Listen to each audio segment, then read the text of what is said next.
What's up, gang? Thanks for listening to the Undiplomatic Podcast, the show with undiplomatic takes about the foreign policy scene. I'm your host, Van Jackson. My guest today, he's an associate professor of international studies at the University of Washington, where Bruce Lee studied. He's also a co-host of the American Prestige podcast, which is a must listen. And he's probably the author of everything you've ever read about left foreign policy that wasn't written by like me or Aziz Rana. You might have seen him recently on a little show called Real Time with Bill Maher. Love to see it.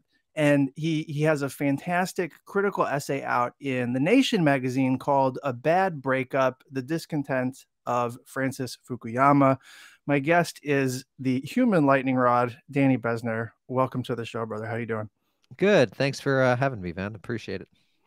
So we're trying to key off of your essay in The Nation, grappling with like Fukuyamian liberalism. And I guess like we don't want to spend a ton of time on his like personal background, but there's some stuff there that's salient. What do you think people should know going into critiques of Fukuyama liberalism? Well, it's interesting because I think there's actually a lot more work to be done than I did in the piece. I really just focused on his professional career. He began, PhD in government from Harvard on the Middle East, and then he became an intern at the Rand Corporation. I think while he was still finishing up his dissertation throughout the 1980s, he moved between, if I recall correctly, mostly Rand and the State Department. He did various government posts, wound up eventually at the policy planning staff. And he was actually at the policy planning staff, I believe, when he wrote The End of History in 1989. That essay appeared in the National Interest, was a huge hit. He became a celebrity intellectual over the course of the 90s and has kind of moved between a series of institutions, writing for a bunch of different places. And he is presently at Stanford. But I think there's a couple, just for anyone who wants to maybe do more work on him. I think there's a religious background there, if I recall correctly, a type of Protestantism that might be influential. And also he grew up in California, and there's certainly a California element to his thinking, which I didn't really touch on, but I think are probably robust places to look for people who are going to do more work on Fukuyama. So that's the long and the short of it. That was extremely efficient. So he was part of, this was like in the subtext of what you were saying, but he was part of like a neoconservative social network. And then after the Iraq War, he disavowed them. But I always thought of neoconservatism as like a more overtly imperial strand of liberal internationalism. Like they're really owning it more. What do you think about neoconservatism, like as a term? Does it fit Fukuyama? Is there anything to make of the fact that like he disavows them? I think neoconservatism is a form of updated Cold War liberalism, a kind of tragic view of politics mixed with a faith in American empire. The big difference between Cold War liberalism and neoconservatism is that the Cold War liberals were, I think, more explicit about wanting things like full employment, racial progress through military Keynesianism, and the neocons either don't talk about that or are much more pessimistic about it. But they're the question almost you're asking is, how different is neoconservatism really from liberal internationalism? I would say not that much. They're both forms of primacist thinking. It's just how the United States goes about its primacy and hegemony, or what liberal internationalists would call leadership, and some neocons might also use that term. So to me, that's the kind of basic point of it. It doesn't really matter if, Fukuyama doesn't associate with the neoconservative movements. In sort of the structural, in terms of the structure, because he just asserts U.S. primacy. And so, like, how different is that, whether you go through the UN or not? Maybe it's different in marginal cases, but structurally not that much. Yeah, that makes sense. I always wonder how much to, like, when liberals paint neoconservatives as like this god-awful alien thing, there's a kind of maneuver that's happening there where it's like obscuring how similar these things are, or that it's one branch of the family.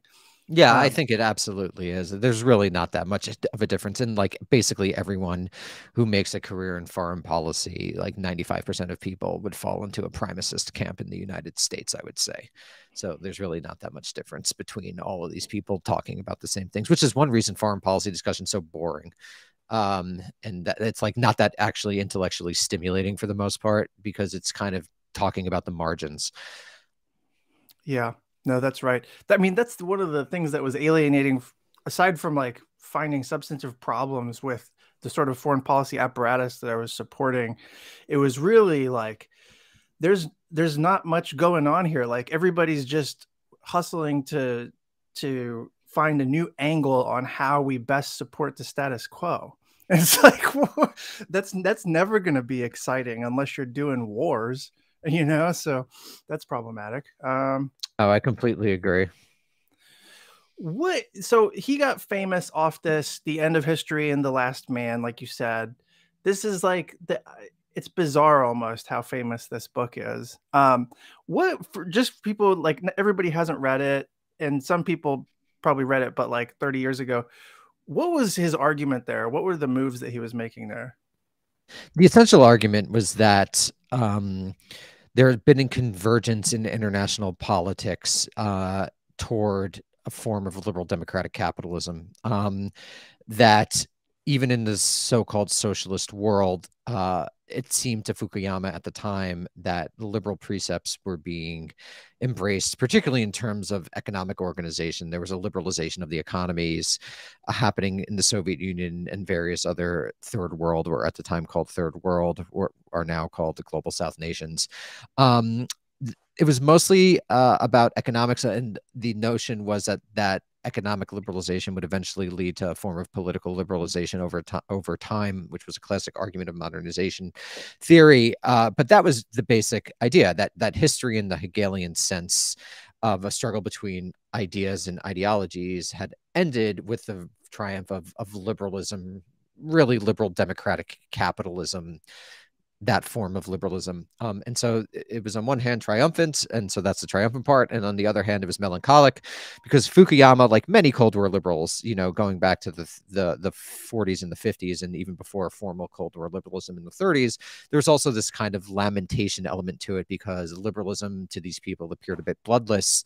It's not a grand project, it's tinkering, it's reformist, and so there was a melancholy about some age of romantic heroism had come to an end with the slow liberalization of the Soviet Union. Remember, this is before the Soviet Union collapsed in 1991, so he's writing before the Soviet Union was over, but kind of the end of the Cold War. So that's basically the long and the short of it. And Fukuyama himself, over the course of the 90s, from what I'm aware of, actually moved away from that functional modernization theory argument, rather, that economic modernization would lead to political liberalization, though that is evident in the End of History essay itself. I mean, this thing was so zeitgeisty. How did conservative intellectuals respond to it at the time or since, I guess? Most conservative intellectuals disagree with it.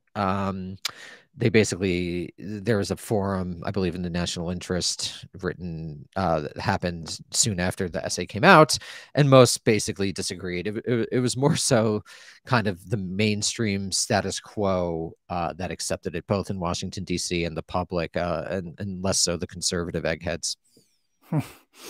You mentioned how a lot of people challenged Fukuyama's sort of argument on the grounds that like liberalism is under siege in so many obvious ways. Like it can't tame inequality, it can't tame the excesses of capitalism.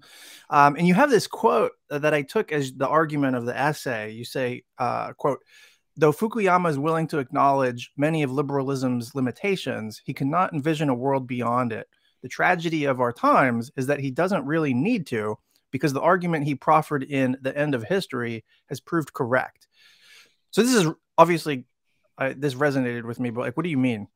Basically, that there haven't been ideological challenges to liberalism in decades. Not there hasn't been a competing universalistic theory to challenge liberal precepts, and it doesn't seem like any is going to arise. It might just be that kind of the mid 19th century to the late 20th century was a particularly ideological age where people were willing to fight and die over ideas, and that this just might not be a human norm in general. You even see it in Russia and China. They're certainly not liberal politically, but they are capitalist, and in some element liberal capitalist, different than the United States, of course, but they do, I think, to a large degree, both embrace forms of market economics, some more directed by the state, some less directed by the state, but basically within a broad capitalist framework. So that's effectively what I meant, that we're kind of in a post-ideological age where power and economic power matters more than ideological power, which is, very much not the argument that people made throughout the Cold War. And even if you think of someone like Joe Nye making an argument about soft power, really centers ideology in a way that I just don't think is accurate.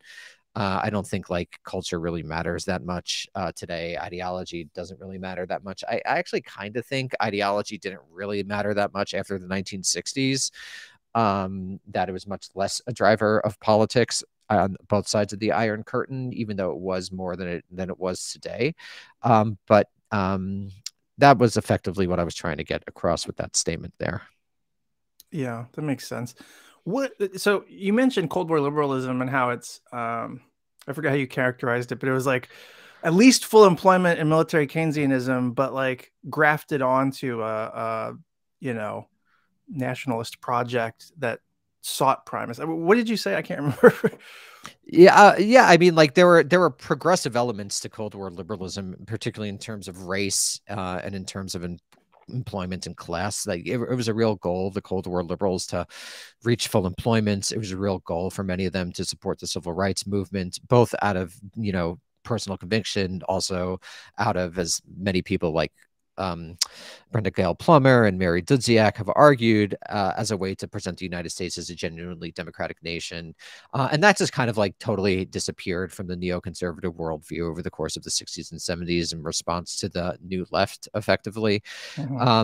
So I think that is a big difference between Cold War liberalism and the type of national security liberalism that is, proffered today. Even though you do see elements of it in things like the woke CIA, memes that, our torturers should look more like America type arguments. But I don't think it is multiracial as ruling core. class. Yeah. Yeah. The typical liberal response to these things, that, diversity and representation, but the system basically remains the same, which is like you see it across spheres and foreign policy. It's just, it always strikes such a discordant chord because America has just done so many bad things abroad that, there's like a whiff of evil around it. So I think that's why people, glean to things like the woke CIA. But this is, very clear, in other elements of the liberal structure. The generation of Cold War liberals in the 50s and 60s really supported the non-communist left. To them, it seemed like a lot of the non-communist and, communist socialist left was just beyond the pale. And so that, I think, engenders their shift more than students, yelling at Berkeley, students who like 5 years later would totally buy into the system for the most part anyway. Yeah. Why were people like Fukuyama sad boys about the coming of unipolarity? Like what?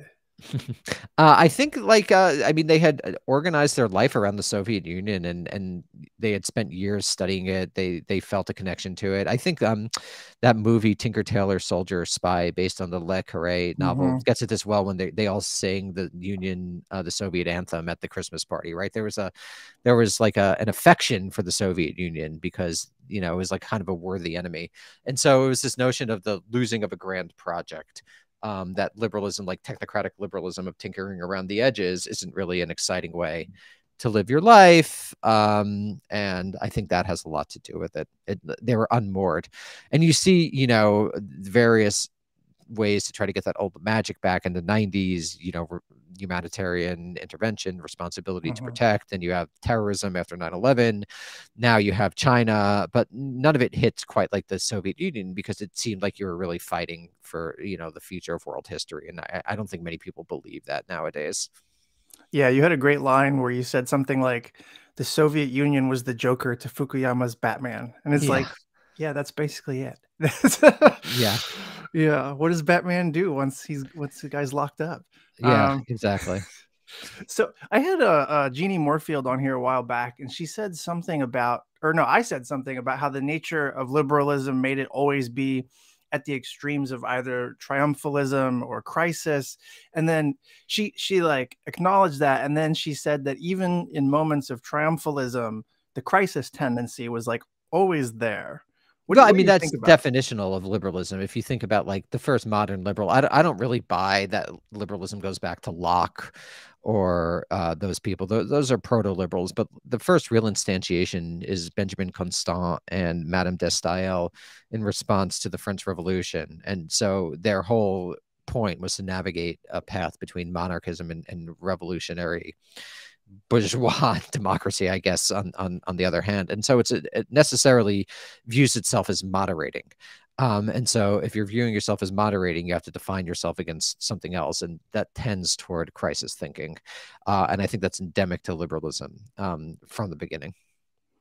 What the Immanuel Kant comes up in some of Fukuyama's work though. Like, what does he see in him?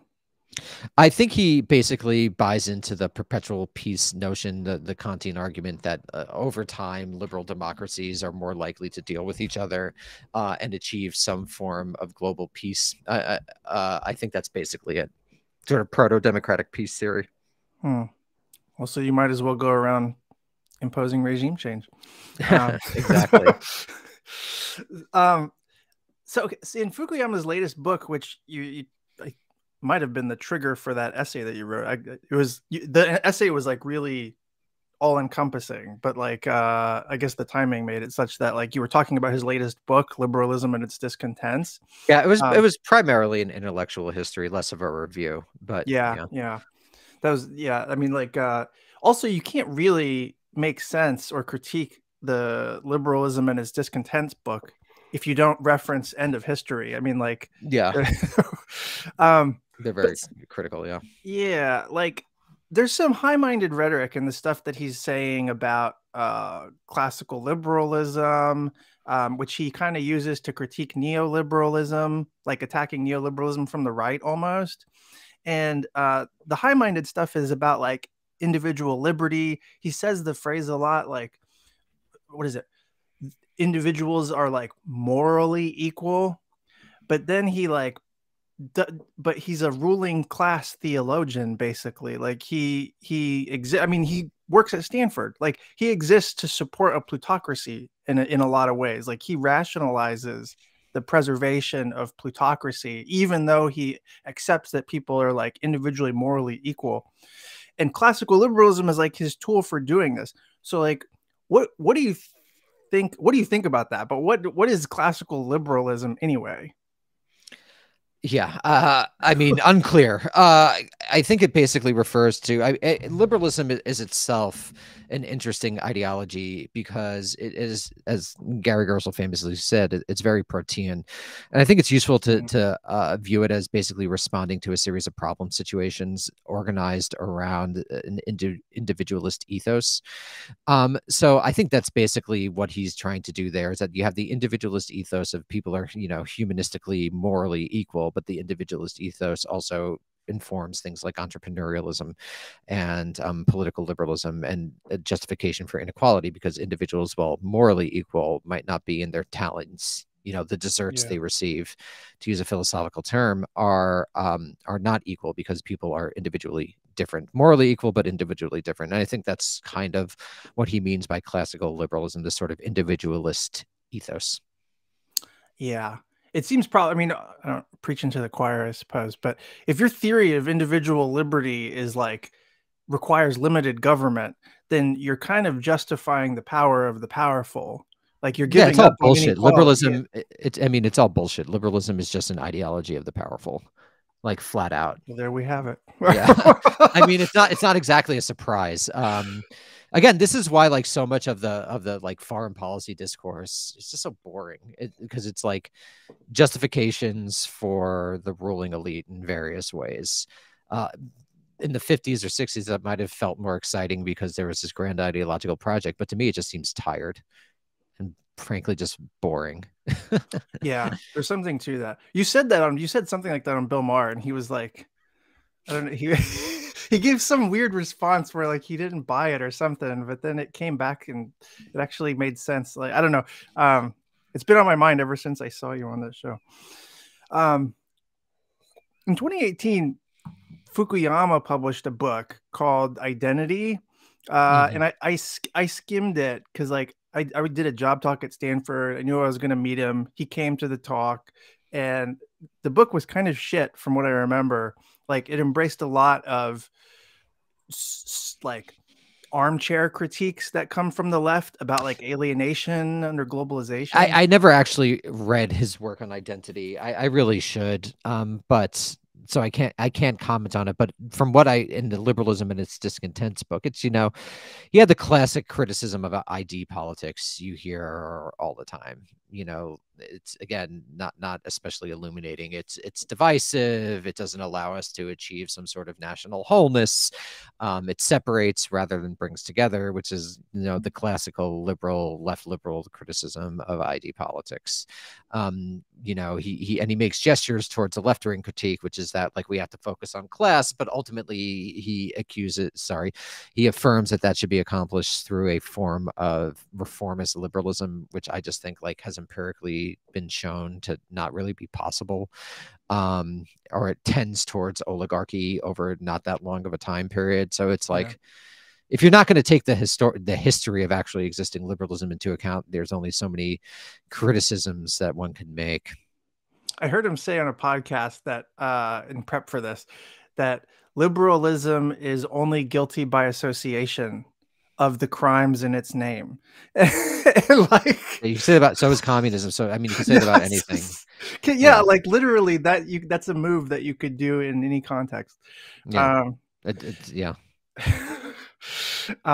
So he in the reason I brought the book up, the identity thing, the argument I didn't take very seriously, but it kind of set up liberalism and its discontents in the sense that like he thought that a reenactment of the Cold War would be a kind of salve for extreme right-wing identity politics, and it just might require having to shut down progressive politics.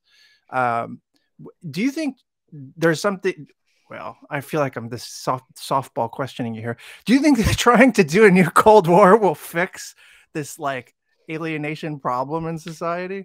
No, and also obviously not, because the U.S. and Soviet Union barely traded. Like the structuring relationship of the U.S. and China is so different that whatever form a rivalry takes would just be so different. And I mean, like it again doesn't take account of what's actually happening. Like, does he think there'll be another National Defense and Education Act to fund area studies, like there was in the Cold War? Does he think there'd be a massive expansion of the American university for this idea that we needed to create a cultural elite like there was during a Cold War? I don't think so. So whatever form a so-called new Cold War would take, which I'm skeptical of happening, I think what both sides want is to, gin up anger at the other so that they could reaffirm their political legitimacy without actually decoupling economically, which would be very different than the first Cold War. But should it happen, it would look very different than whatever the U.S. Soviet rivalry looked like. I just don't. Does he even really believe that? I don't know. It's such a silly thing to argue. He's too smart for that. Yeah. Well, maybe he doesn't think we are. Yeah. I mean, so like one of the problems I have many problems with Cold War liberalism, but like one of the problems with trying to do it again is that like these projects like National Defense Education Act and all this stuff, like the Democratic Party basically would end up treating those things as the maximal horizon of possibility. Like the most we can ever aspire to is what happened, the good stuff that we got out of the Cold War. And like that's worse than passive revolution. That's like there's not real progress there. And we're working from such a like austeritized kind of shitty baseline that like we end up in a place that is probably like worse than what we got with neoliberalism. Like neoliberalism, it didn't like emerge accidentally. Like it followed through a process where like we were doing a New Deal order and like we were getting some things. Those some things that we got were not the horizon of possibility in the Cold War, but they would become the horizon of possibility now. I don't know. Yeah, I mean, I think our horizons are pretty limited in general, and I think like liberalism clearly isn't answering the call of the times, but for whatever reason, and I'm sure there are many, there have been no ideological challengers to it. Yes, which was key to your essay. You make some good points in the essay about like the left and the right. Fukuyama kind of flattens the differences or does this both sidesy thing where it's like the left and the right are equally crazy, just in different flavors. Um, what is the differences that you see you talk about in the essay between left and right? I mean, I ultimately think that liberalism is much more of a threat to the type of world that one would try to build than the right wing.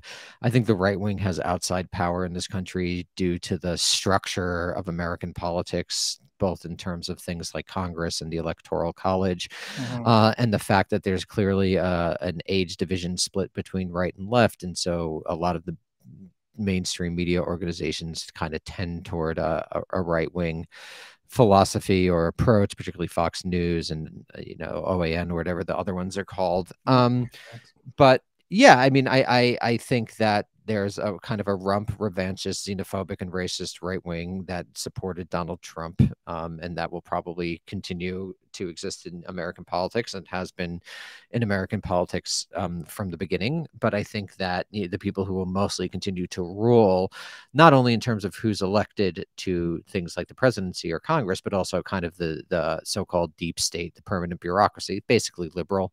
Um, Except in the judiciary, because the Democrats have been so bad about, preventing things like the election of conservative judges. So we have a right wing judiciary, which is very important. We have kind of a liberal deep state. And then we have these sorts of various constellations of far right movements percolating that are actually not that many people, but are more powerful given the structure of the country. So I think that's a situation that we're in, and that has basically allowed elite liberals to just re-embrace and reaffirm their own quote unquote moderation in light of a perceived right wing threat.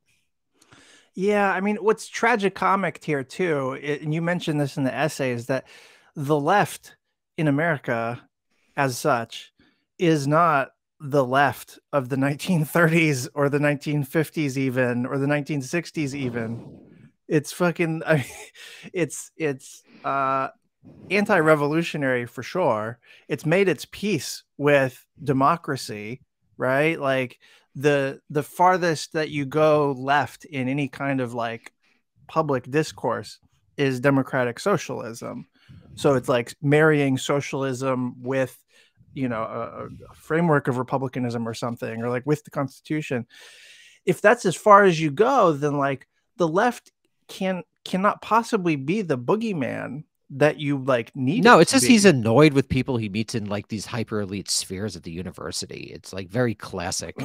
Like He's he's upset about annoyed at some DEI. people. Yeah, he's around in wherever he lives, Palo Alto. Yeah. It's just ridiculous. It's unserious. Um, It just is. I love it. Our mutual friend Mike Brennis, who was supposed to be initially on this episode with us, he wrote last year that like the Biden administration was the perfect avatar of Fukuyama liberalism. What do you think of that? What did Mike mean by that? And then I can answer it if you could just expel out a bit what he meant. Oh, that like the sort of anti woke, quote unquote, Oh yeah. vital center liberalism is basically but the Biden administration incarnate, and that's what Fukuyama like advocate. That seems to be his Yeah, politics. yeah. Like, He's like, from my sense, again, I haven't read the book on identity, but he seems to be like anti woke, anti yeah, ID Paul, seems to frame politics in that way, and that somehow being equivalent to like kind of a radical right wing, which to me just doesn't seem accurate. yeah, But again, like in the spheres in which he operates, it's certainly more quote unquote woke liberalism than radical right. So that's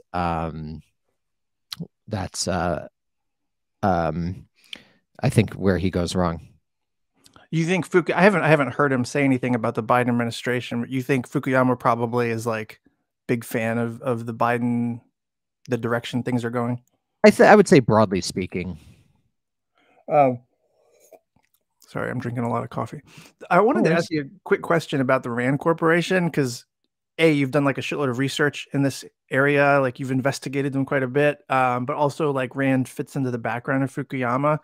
Um, they're there's they're clearly like the intellectual arm of the military-industrial complex. Like it's explicit. They're clearly militarists wielding social science tools, but they've also incubated some like dissident talent. I don't know that Fukuyama would count as that, but like Daniel Ellsberg, they have Sure, like some that's restrainers and stuff. bound to happen. Yeah, I mean, what do you Like make of Rand? How do you think I about mean, them?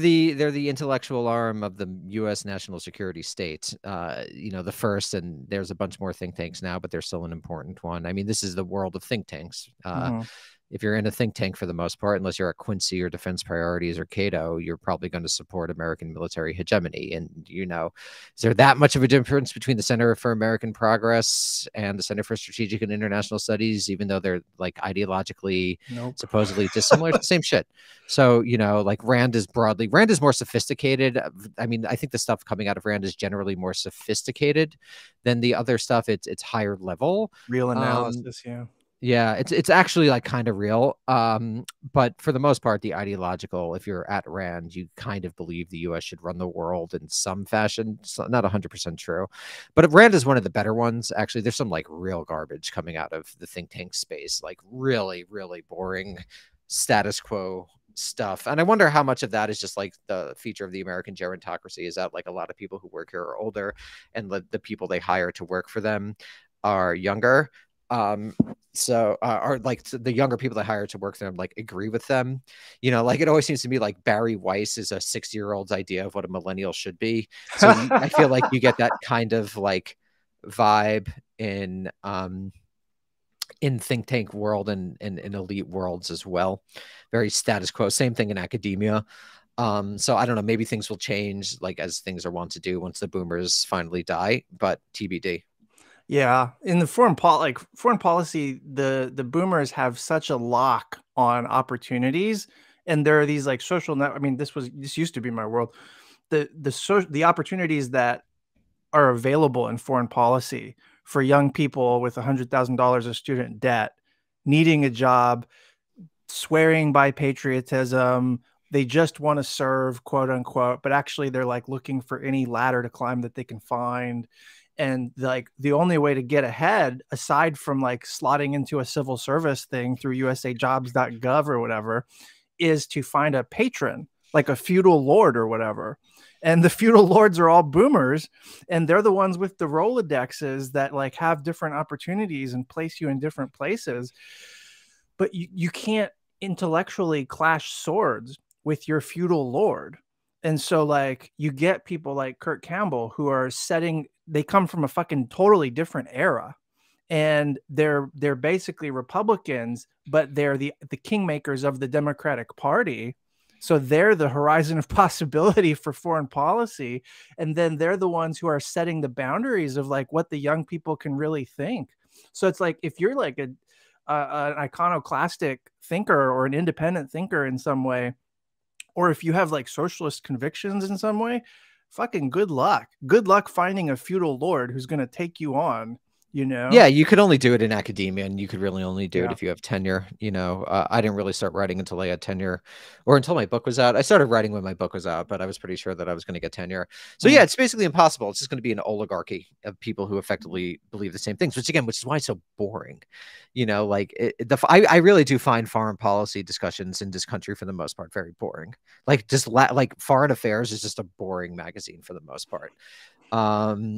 It's not that intellectually stimulating. That should be So a piece. You should write that up. Like I yeah, but no one will pay me, right? This is a that's problem. not foreign affairs.